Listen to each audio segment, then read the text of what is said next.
Coming up on the Daily O, OSU students and staff were crowned heroes. And a trip to the beach turned sideways. All of this and more is coming up. The Daily O starts now.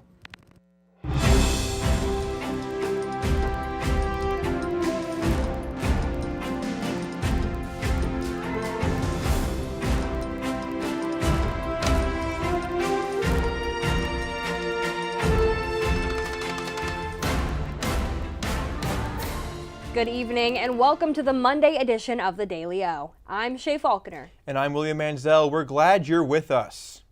A group of OSU students and staff are being honored for saving the life of a fellow student. Organizers at the Colvin Recreational Center reported that a young man collapsed while playing basketball. Operations attendant Colston Gensler arrived at the scene where he performed CPR on the student. Gensler says the man was one of his good friends and he wanted to do whatever he could to save his life. Once Gensler was unable to continue, fellow student Dominic Vaccarello stepped in until an AED arrived. Everyone involved in the situation received certificates and were given the Red Cross Life Saving Award. An Oklahoma teen is battling a rare medical condition after a trip to the beach. 16-year-old Jackson Hayes was diagnosed with complex regional pain syndrome after a scrape on his knee became infected. Doctors say this rare condition affects the central nervous system. Facilities in Oklahoma do not have the necessary resources to treat the condition, so the Hayes family has been traveling to Dallas for treatment. Hayes' mother, Tabitha, says the recovery journey has been long and hard, but everyone is hopeful Jackson can return to normal activities soon. Hayes hopes his situation can help others who face the same challenge in the future. Oklahoma voters will head to the polls to vote on whether or not to raise the state's minimum wage. The question would amend the Oklahoma Minimum Wage Act to increase the state's minimum wage gradually. The goal of the measure is for Oklahoma's minimum wage to be $15 per hour by 2029. If accomplished, the act would also allow for the minimum wage to automatically increase annually based on an increase in the cost of living. There's already a stir-up of different opinions among business owners and employees. The current rate of $7.25 hasn't been changed since 2029. Oklahoma child care providers are warning that daycare centers may be closing due to a new proposed state budget. The new budget would force hundreds of child care centers to close immediately. Providers say the fallout will extend farther beyond families with young children. Child care center owner Angela Clayton says our legislator has no idea what they are about to put these children through. The budget also includes none of the funding increases providers have been calling for nearly 2 years. Other providers say there is still time for state leaders to act. The state Senate plans to begin discussing it next week as it moves toward a vote. The United States Supreme Court has decided it will not hear Oklahoma's tribal income tax case. The court's decision not to hear Alicia Strobel's lawsuit sends the question back to Oklahoma, which has already ruled against her. Strobel is a Muskogee Nation member who receives income from the tribe. Her case was made possible because of the landmark McGirt ruling. The McGirt decision caused a ripple effect through the Oklahoma political system, with the state trying to make its own ruling. Strobel's case dealt with tax liability, and the Supreme Court's refusal to hear it ends the question. Live music is the big name in Oklahoma this week. Let's go to Aaron Stinson, who has our week preview. Aaron? Yeah, guys. Well, starting with tomorrow night, the Oklahoma City Comets host the Round Rock Express for a 6-game series. Then, on Wednesday night, jazz trio The Thing are live at the Resonant Head at 8. And finally, on Thursday, Cross Canadian Ragweed is at Iron Monk Brewery from 5 to 7 for a meet and greet ahead of the Boys from Oklahoma concert this weekend. Well, that's all I got for this weekend. Back to you guys. Thanks, Aaron. Well, it was a cool and sunny day here in Stillwater, but let's check in with Macy Strain, the Weather Center, for our evening forecast. Macy? Yeah, Will, we have had beautiful weather today here in Stillwater, and let's take a look at our current conditions. Right now, that temperature is about 71, and that real feel is still sitting about 71. We have a little bit of wind coming out of the east at about 6 miles per hour, and we can look at that live shot on the west side of campus and just see that it is absolutely beautiful outside. But that's all I got for now, so I'll go ahead and send it back to the desk. All right, Macy. When we return, OSU and Stillwater Public Schools make a difference. And the OKC Thunder lose a crucial partner. The Daily O returns right after this.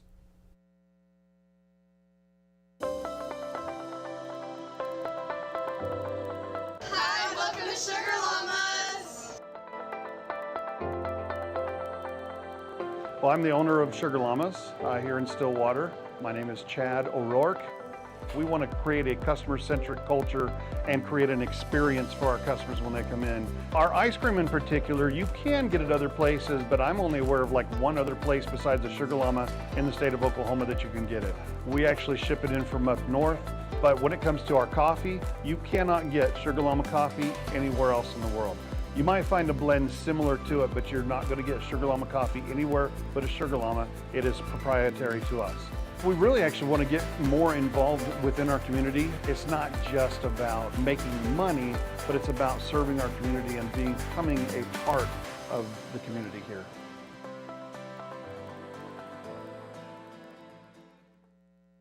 Ace in the Bowl salsa started many, many years ago. I was trying to find a recipe to take to a family gathering, and so I started messing around with different recipes, and I took a little bit from here and a little bit from there, and I came up with a salsa that is truly unique.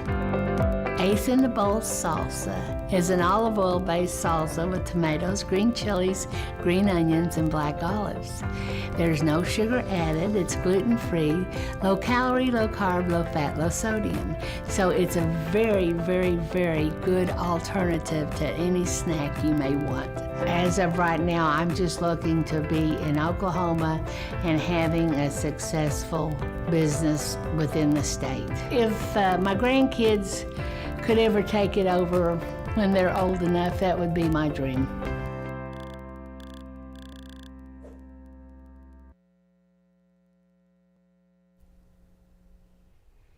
Oklahoma State's musical competition, Varsity Review, broke its own record this year.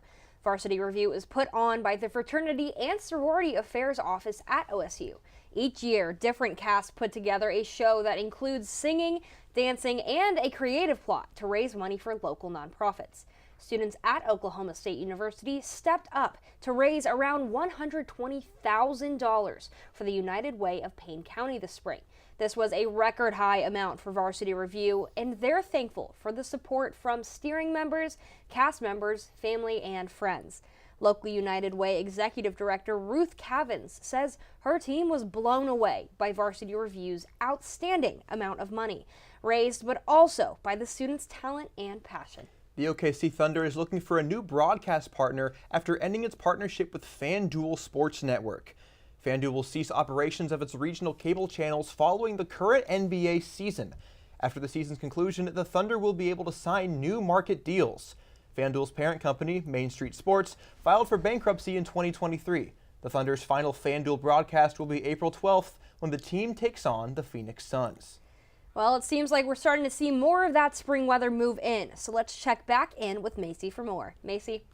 Yeah, guys, let's go ahead and take a look at our radars. So we saw a little bit of rain here in Stillwater over the weekend, but moving into this evening, rather, we're not going to see anything, just some cloud coverage. And looking into tomorrow, the same. We're just going to see cloud coverage move across the state. And as well as looking into Wednesday, we're not going to see any precipitation at all, just some cloud coverage. So good on rain for the next couple of days. But some things I think y'all need to look out for. We are going to see some rain this weekend. We are going to see storms come in on about Thursday night and stay for this weekend, and those are going to continue into next week. So be on the lookout for those. Be ready for those severe weather alerts. And then also we are going to see bits of wind coming in. It's going to be high wind speeds, and that is what we're going to see. So I'll go ahead and send it back to the desk. Thanks, Macy, and we'll see you later for that 7-day forecast. When we return, another development on the war in Iran. And the Supreme Court is making waves again. The Daily O returns right after this. We would design something, it was set on the counter, and people was either, if enough of them said, you know, this isn't it, it never made to the line. Dad was excited that they're all original. They were all designed on Mom's kitchen table, and it gets in your blood after a while. We're very happy that Pamela and Michael have taken over the business and kept the family going. We took the business over in 2017. When we found that it was available, we wanted to keep the legacy of family alive, but it was also incredible products that deserved to be a part of Made in Oklahoma's story. We were a part of Made in Oklahoma years ago, and so it kind of grew as Made in Oklahoma grew. Oklahoma is ingrained into everything that we did. We've been here most of our life. That's what we entailed our whole business on, was the Oklahoma homegrown feeling. Deep Fork Foods started in 2014. We started off with our nut products, and now we produce everything from jarred products to cookie mixes and pancake mixes and dried products for people, as well as our spice blends. Now we produce over 168 different products for ourselves and about 20 to 30 other companies in Oklahoma. I'm Cindy Stewart. I'm one of the owners of Deep Fork Foods. We've gone from just making our own stuff and doing just small things to being able to co-pack and work with other companies and individuals within Oklahoma and across the United States as well. I'm just really thankful for the journey that we've had so far and really look forward to the future where we're taking Deep Fork Foods and being able to provide more value for Oklahoma and its economy, as well as all the people within the state. I love the opportunities that being in a food business provides. I absolutely love sharing food and good stories with people, so this just gives us another connection. And I can't wait to see where this path takes us with it.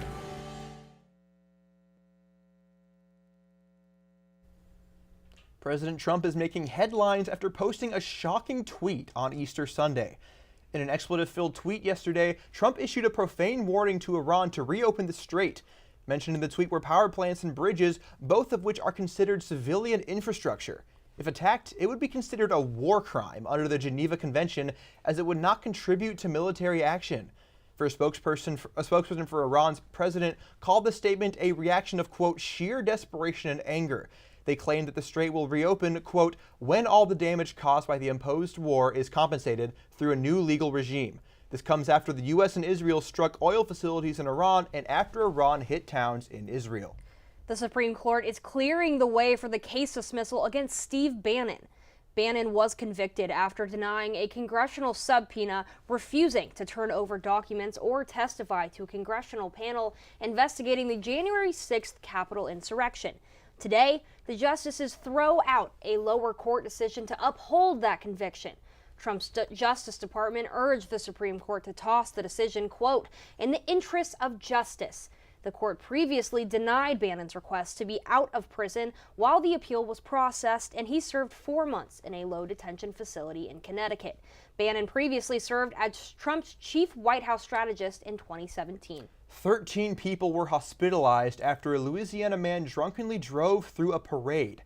57-year-old Todd Landry is being charged with 18 counts of first-degree vehicular negligent injuring, as well as 1 count each of possession of alcohol in a vehicle and careless driving. State police say the car struck multiple pedestrians, with a total of 18 people being hurt. Acadian Ambulance Service says it transported 11 people to the hospital and 2 were airlifted. Landry was found to have a blood alcohol level of 0.137%. The legal limit in Louisiana is 0.08. The parade was celebrating the Lao New Year in Broussard and will reopen. China's expansion of nuclear weapons has raised concern across the globe.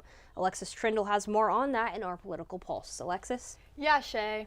China is expanding their nuclear infrastructure and global arms control, which is raising concern around a potential arms race. China is currently in possession of an estimated 600 million nuclear warheads. This places them behind major nuclear powers such as the US and Russia, but above powers such as the United Kingdom and France.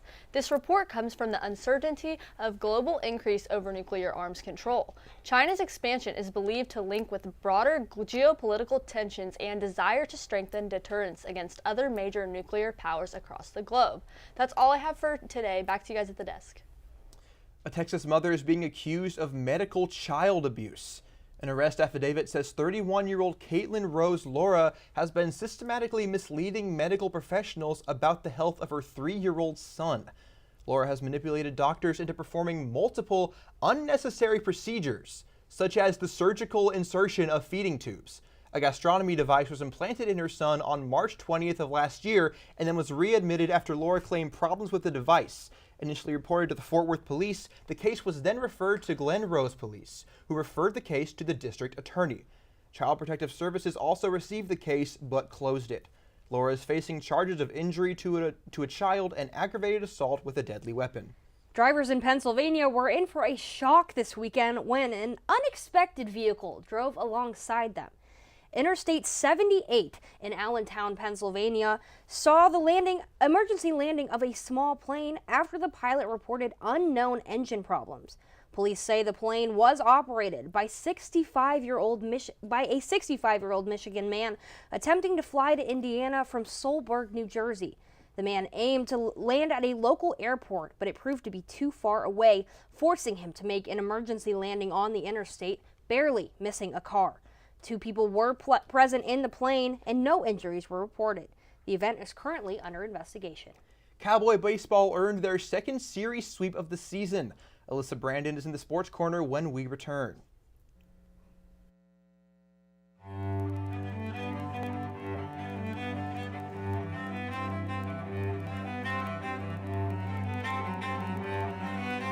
My name's Dennis Abernathy. Lived here since 1968, and I consider myself one of Stillwater's oldest original family jewelers. Here at Dennis the Jeweler, we're more about personal service. My father always told me that anybody can sell the jewelry, and what we're doing is completely different, learning to do the repair work.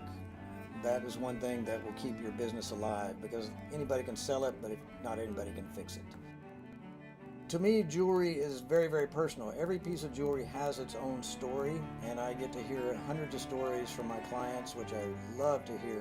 There's always a story with it. I mean, you buy a piece of jewelry for a show of appreciation, a sign of love. There are a lot of different aspects for jewelry when you purchase it. My wife lived east of here, about 35, 40 miles, something like that, over at Lamont. I was dating her from over at Alba when we were going to college. I knew about the well then. It was a great well. It was great water. I'd stop there, stick my head under it, wake up, drive on home, that kind of thing. And people talked about bottling this water. And so that's why I started thinking about doing that. And so in 2003, the property come up for sale. And so we started working on that, had the opportunity to buy it. The hopes are when folks drink our water is that they'll drink it for a few days and find out the difference. They'll start feeling better because there's been no chemical in our water. There's a list of good things that we have. We don't have any bad things in it. This company means a lot to me because I guess we started it from scratch. And to be able to have it where it's at today, I don't see this as the end at all. I see the future of Divine Water as being worldwide, which will bring outside dollars into the state. It means a lot to me because I started it, I guess, and our family started it.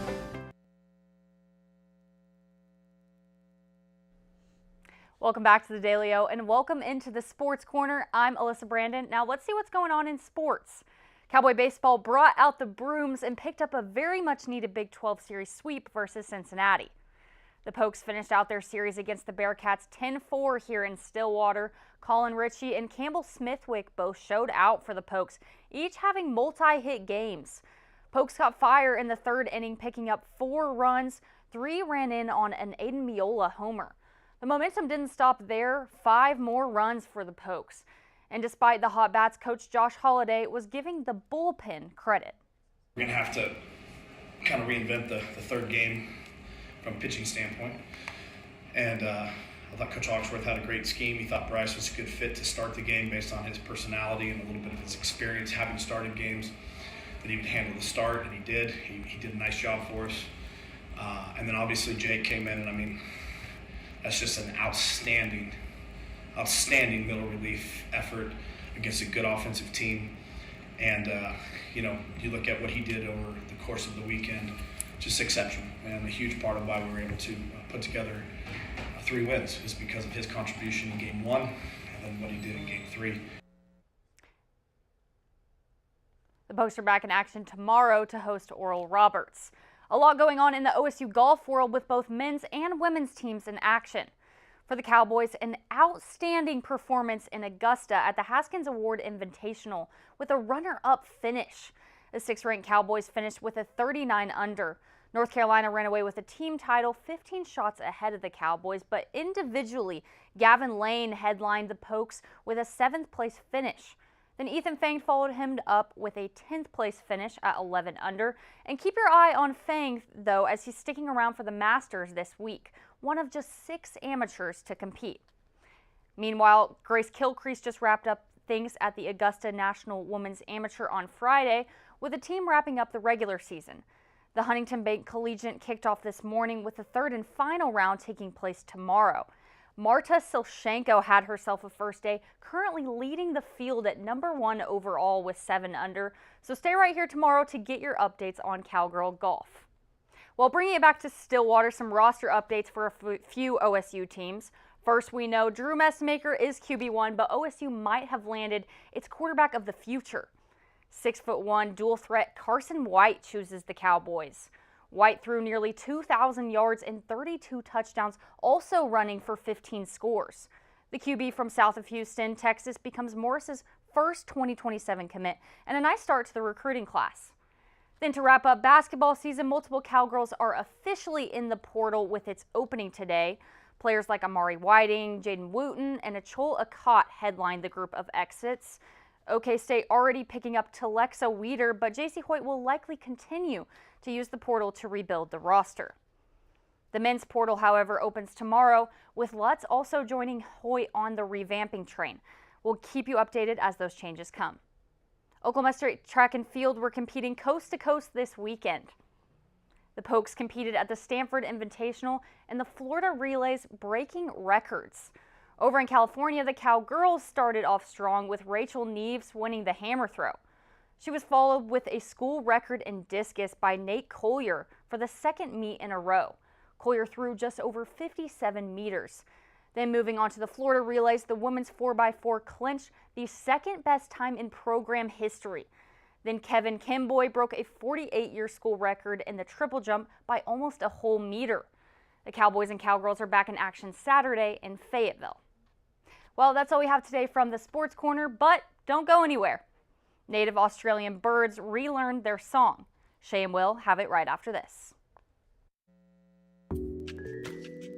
I'm Travis Taylor. I'm the general manager for the Hotel Indigo Tulsa Downtown. I have a real good understanding of the food scene in Tulsa, and I've loved to see the way it's evolved over the years, and I'm glad to be part of it. My name's Kevin Kyle. I'm the executive chef. I started here, the idea was to do something local. Everything that we try to do has Oklahoma products. Tulsa is a big oil boom when we were the oil capital in the early 1900s. How Route 66 put Tulsa on the map. And the menu around that was, well, what would an oil worker take out in their lunchbox? That's how Prospect kind of came from. We never get crazy busy, so we can do a lot of different things with food. And we can do things like wine dinners and have local dinners. We have a private dining room that people can come. I think being at the heart of the old Route 66 has kind of weighed into us getting a lot of different things brought in from different areas of the United States. When I taste something on our menu for the first time, the first thing I go is, yeah, that's Tulsa. My name's Kayla. I've been here since the beginning, so 4 years. Scratch is more focused on farm and mostly made in Oklahoma products, keeping it local. Sustainability is our biggest thing. That's one of the reasons why this place opened. I've been the chef here at Scratch for 2.5 years. Started here as a line cook. Our food and drinks are a bit separate entities almost inside the restaurant. So the food is now up to 85% of the products we bring in are raised or grown locally. It's all based off of things that I grew up eating in southern Oklahoma, things my grandparents ate. About fresh food, clean food, organic food, sustainability, that's all of our thing. From front of house to back of house, we're able to maintain both with freshness. But made in Oklahoma means we get it straight from the farms that are 20, 30 minutes, another little county away. We get it straight from them.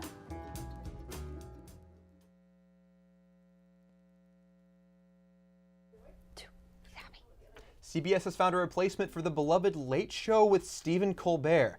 Abby Walston has that and more in our A-List update. Abby? Yeah, guys, after 33 years, Stephen Colbert is moving on to his next chapter. The popular late-night host show will premiere for the last time on May 21st. A new show, Comics Unleashed, which has previously aired on the 12:35 a.m. slot after The Colbert Show, will be moving up and taking that 11:35 slot. But don't worry about Colbert. He will be collaborating with the Lord of the Rings director, Peter Jackson, on a script for the next film in the franchise. Colbert has been a longtime fan and is excited to be a part of this next step.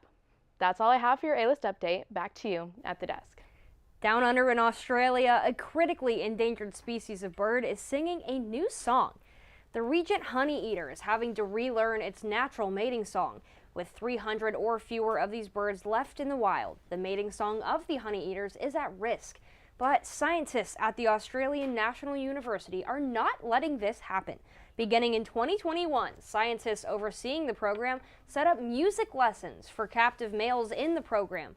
Scientists have been teaching the captive males by playing a recorded version of the mating song sung by the native honeyeater. Soon, the captive males will be returned to the wild so that they can share the song that was once lost. Today, we tell all student athletes to go the distance because today is National Student Athlete Day. National Student Athlete Day highlights the positive impact of sports in society and the accomplishments of student athletes. In the United States, nearly 8 million student athletes compete in team and individual sports. Many student athletes take on roles as leaders in their community and serve as role models for others. Cheer on these young athletes both on and off the court or field and encourage them to keep doing what they love. And don't forget to share with us by posting under the hashtag National Student Athlete Day. Well, before we go, let's go back to the Weather Center where Macy Strain has our 7-day forecast. Macy? Yeah, guys, taking a look at the 7-day. So today we had that high at about 63 and that low at about 44. And moving into Tuesday and Wednesday, we're going to see those highs in the low 70s. And again on Thursday, we're going to see those temperatures rise up a little bit. And that high is going to be in the high 70s. And then Thursday night, moving into Friday, that's when we're going to see that rain come in. But those temperatures are about to be pretty similar. They're going to stay in the high 70s throughout Friday, Saturday, and Sunday for your weekend.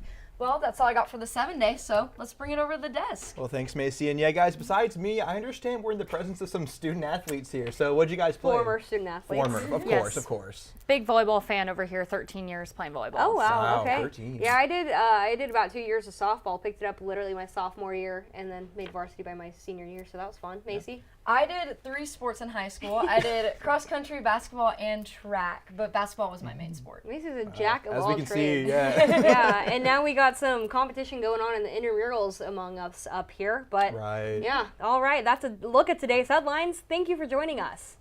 Yeah, make sure to check out the Daily-O tomorrow and the rest of the week for the latest happening here in Stillwater and across the state. For the Daily-O, I'm William Manzel. And I'm Shay Faulkner. Have a great night, everyone. My wife lived east of here, about 35, 40 miles, something like that, over at Lamont. I was dating her from over at Alva when we were going to college. I knew about the well then. It was a great well. It was great water. I'd stop there, stick my head under it, wake up, drive on home, that kind of thing. And people talked about bottling this water. And so that's why I started thinking about doing that. And so in 2003, the property come up for sale. And so we started working on that, had the opportunity to buy it. The hopes are when folks drink our water is that they'll drink it for a few days and find out the difference. They'll start feeling better because there's been no chemical in our water. There's a list of good things that we have. We don't have any bad things in it. This company means a lot to me because I guess we started it from scratch. And to be able to have it where it's at today, I don't see this as the end at all. I see the future of Divine Water as being worldwide, which will bring outside dollars into the state.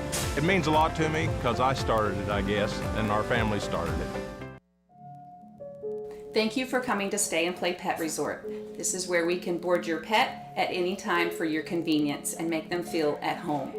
We have 5 different kennels for your pet. We have luxury suites that come with TV, camera, fireplace. The webcam is at your free. We have Kitty City where you can board your cat for multiple different prices. Stay and Play Pet Resort offers a free chauffeur service. If you go to Baker Animal Clinic, you can drop your pet off anywhere between 7:30 a.m. and no later than 8 a.m.